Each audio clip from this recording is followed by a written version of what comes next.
असं प्रसिद्ध असणारं देवस्थान श्री क्षेत्र गोदाड महाराज यांच्या पावनभूमीमध्ये आज या ठिकाणी आपण कर्जत जिल्हा अहिल्यानगर या नगर परिषदेच्या समोर एकूण 7 मागण्यासाठी वंचित बहुजन आघाडीच्या वतीने त्याचबरोबर राष्ट्रीय समाज पक्ष आणि उभाटा यांच्या वतीने या ठिकाणी आपण 7 मागण्यासाठी या ठिकाणी आंदोलन आयोजित केलेलं आहे।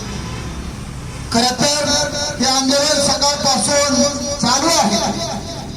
या वंचित बहुजन आघाडीचे जिल्ह्याचे योगाचे अध्यक्ष सोमनाथ भैरवे व सर्व सहकारी तालुक्याचे पदाधिकारी जिल्ह्याचे पदाधिकारी यांच्या उपस्थितीमध्ये या ठिकाणी हे आंदोलन चालू आहे। खरं तर या आंदोलनाची दखल घेऊन शब्बीर भाई पदाधिकारी उपस्थित आहेत। या आंदोलनाची दखल घेऊन या शहराचे नगर परिषदेचे प्रथम नगराध्यक्ष प्रथम नागरिक यांचे पती या ठिकाणी या आंदोलनाची दखल घेऊन या ठिकाणी ताबडतोब त्यांना माहिती झाल्यानंतर स्वतः सचिन भाऊ या ठिकाणी आंदोलनाची दखल घेण्यासाठी आजच्या आंदोलनामध्ये सहभागी झाले। त्याबद्दल मी सगळ्यांना विनंती करतो की जोरदार टाळ्या वाजवून त्यांचं अभिनंदन करा। खरं तर सगळ्यात महत्वाची गोष्ट असेल की ह्या सगळ्या ज्या मागण्या लोकांनी आयोजित केलेल्या आहेत, ज्या मागण्या आहेत त्या रितसर मागण्या आहेत। खरं तर हे आंदोलन करण्याची पाळी सुद्धा नाही आली पाहिजे, परंतु या ठिकाणच्या शिवस आहेत। आता सकाळी फोन केल्यानंतर त्यांनी सांगितलं की मी आजारी आहे, त्याच्यामुळे या ठिकाणी ते थांबू शकले नाही।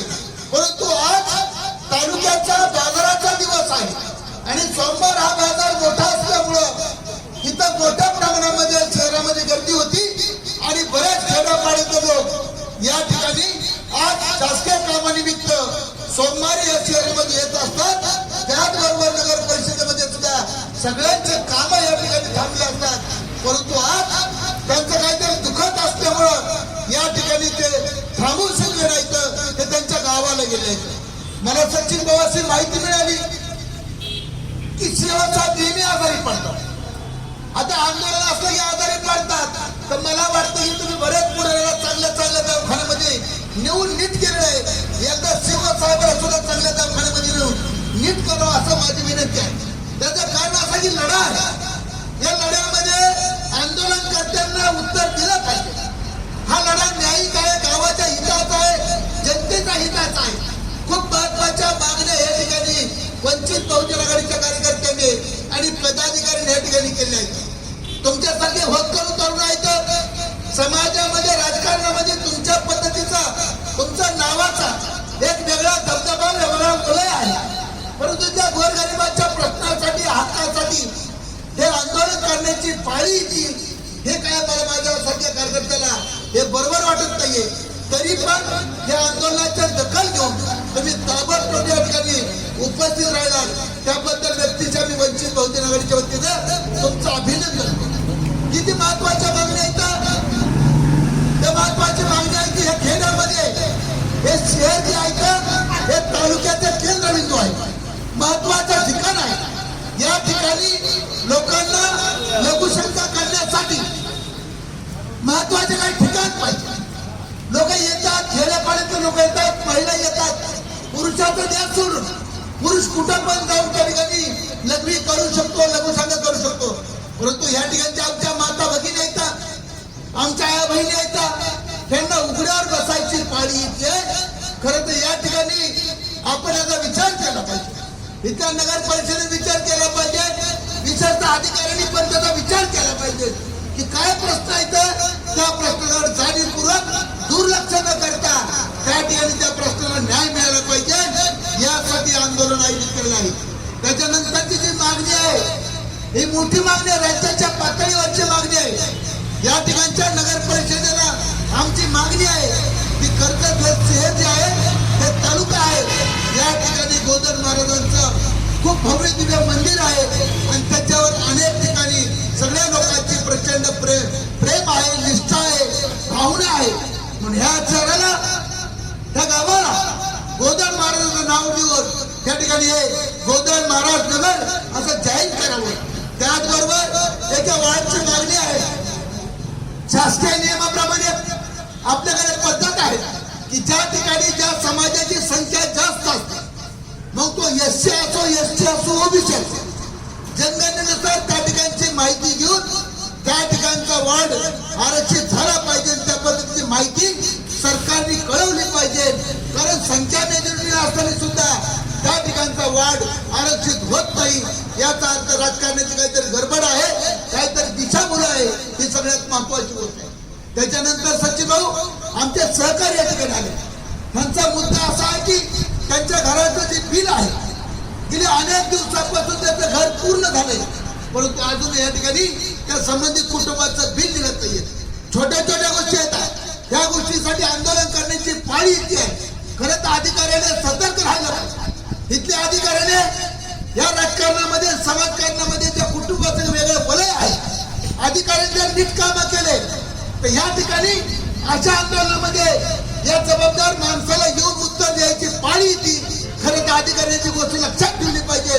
बारीक बारीक गोष्टीवरती काळजीपूर्वक येणाऱ्या लोकांना न्याय दिला पाहिजे. या ठिकाणी आंदोलन घोषित झाल्यानंतर आम्हाला खात्री होती, विश्वास होता की अधिकारी ताबडतोब नगराध्यक्ष साहेबांशी चर्चा करून, सचिन भाऊची चर्चा करून ताबडतोब उत्तर देऊ शकत होते, उत्तर देऊ शकत होते व आंदोलन स्थगित करायची या ठिकाणी तुमच्या जबाबदारी होती.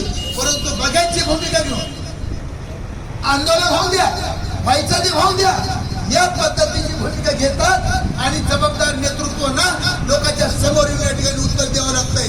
अधिकाऱ्यांना बारी बारी गोष्टी येतात, त्या काळजीपूर्वक पाहिल्या पाहिजे. छोट्या छोट्या प्रश्नाचे ते ताबडतोब निकाली काढले पाहिजे. या ठिकाणी आंदोलन करण्याची पाळी या ठिकाणी आली नाही पाहिजे. एकूण 7 मागण्या येतात. या 7 मागण्यापैकी ज्या मागण्या आपल्याकडे पॉसिबल आहेत, शक्य आहे, त्या मागण्या आपण ताबडतोब निकाली काढल्या पाहिजे. त्याचबरोबर ज्या मागण्या शक्य नाही त्याचा संवाद साधला पाहिजे, चर्चा केली पाहिजे. मी सचिन भाऊंना विनंती करतो की ह्या मुद्द्यासाठी ताबडतोब वंचित बहुजन आघाडी, राष्ट्रीय समाज पक्ष आणि उभाटाचे सगळे पदाधिकारी एकत्र करून एक संयुक्त मीटिंग लावणं हे गरजेचं आहे. मीटिंगच्या माध्यमातून संवाद साधता येईल, चर्चा करता येईल, विचाराची देवाणघेवाण करता येतील. आणि मला विश्वास आहे की ह्या ठिकाणच्या आजच्या आंदोलनाची दखल घेऊन या ठिकाणी ताबडतोब एक मीटिंग लावून चर्चा करून गावातले जे काही मुद्दे आहेत, जे प्रश्न उपस्थित केले आहेत, त्या प्रश्नाची ताबडतोब सोडवणूक झाली पाहिजे. एवढीच या ठिकाणी आजच्या आंदोलनाच्या निमित्त मी या ठिकाणी सगळ्या पदाधिकाऱ्यांना, या कर्मचाऱ्यांना विनंती करतो, परत आंदोलन करण्याची पाळी येऊ नये. त्याचं कारण असं आहे, हे आंदोलन न्यायिक आंदोलन आहे, संविधानाचा विचार डोळ्यापुढे केलेलं आंदोलन आहे, लोकशाही पद्धतीचं आंदोलन आहे. आणि आंदोलन करणं हे काही विरोधाचं आंदोलन नाहीये. कुणी कुणाचा गैरसमज करू घेऊ नये. आंदोलन मागण्यासाठी आहे, विकासासाठी आहे. लोकांच्या प्रश्नाची चर्चा झाली पाहिजे, लोकांच्या प्रश्नाचा ओप झाला पाहिजे, अधिकाऱ्याच्या आणि राज्यकर्त्याच्या कानावर लोकांचं गारणं गेलं पाहिजे. यासाठी आंदोलन केलं आहे. सचिन भाऊ, मी तुम्हाला सहकारी म्हणून, कुटुंबाचा पदाधिकारी म्हणून या ठिकाणी या आंदोलनाला तुम्ही उपस्थित राहिलात. खरं तर तुमची जबाबदारी आहे. मी आल्यानंतर तुम्ही आलात, खरं तर मला त्याचं कौतुक वाटलं. खरं तर हे आंदोलन तुमच्या समोर होतंय आणि तुम्ही आंदोलनामध्ये खूप बऱ्याच वेळेस असं आंदोलन असतं की आंदोलन नगर परिषदेच्या विरोधामध्ये आहे आणि जबाबदार पदाधिकारी त्या ठिकाणी बसतंय. हे खरं तर आमचं दुखणं तुमच्या सगळ्यांच्या समोर आहे. परत वाटलं की तर आंदोलनामध्ये सहभागी होऊया आणि डायरेक्ट आंदोलनामध्ये सहभागी झाले. खरं तर आता तुमच्या समोर आम्ही सगळा प्रस्ताव मांडलेला आहे, लढ्याचे मुद्दे तुमच्या समोर मांडले.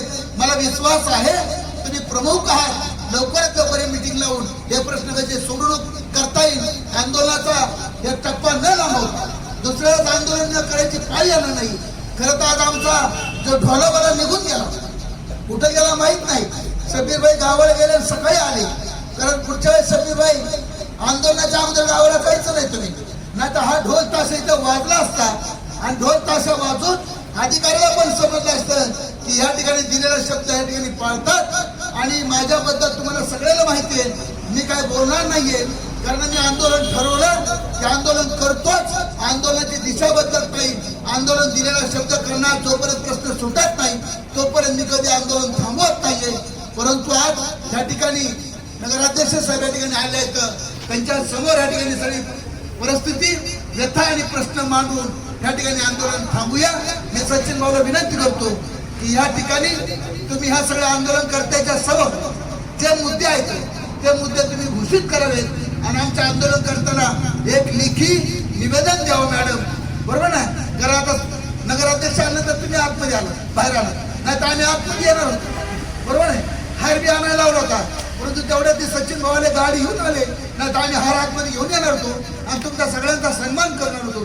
कारण 1 तास झालं सचिन भाऊ आंदोलन चालू आहे. कुठल्याही पद्धतीच्या आंदोलनाची ज्या पद्धतीने दखल घ्यायला पाहिजे त्या पद्धतीने दखल घेतली जात नाहीये. खरं कर्मचाऱ्यांनी या गोष्टी जाणीवपूर्वक काळजीपूर्वक लक्षात ठेवले पाहिजे.